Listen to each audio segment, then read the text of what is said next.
je m'appelle Anthony Serra, j'ai 27 ans, je suis militaire et je fais partie de la Ligue de Provence et du BTC Grand Arbor. La discipline que je pratique, c'est le ski olympique. Mes principaux titres sont médaille de bronze des Jeux de Pékin en 2008, vainqueur de la Coupe du Monde en 2009, vainqueur de la finale des Coupes du Monde en 2009 et vice-champion d'Europe en 2010.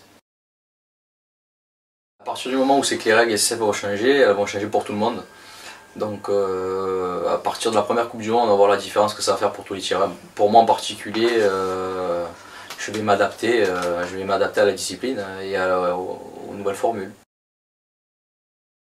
Comme je suis quelqu'un d'un petit gabarit, il me faut un fusil qui soit relativement léger, avec des cartouches relativement douces. Je sais que j'aime pas forcément des fusils qui sont très lourds et des cartouches qui cognent comme on dit.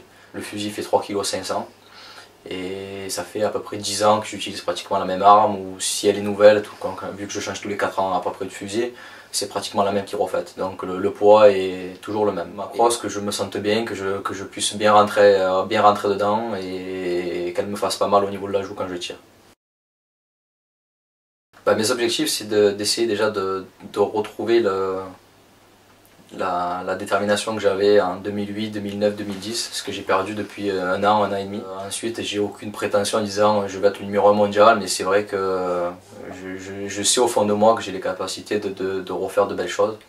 Maintenant, le tout est de retrouver confiance en moi pour prétendre à être dans les 6 meilleurs mondiaux. À Rio 2016, j'y pense et j'y pense pas. J'y pense dans un futur.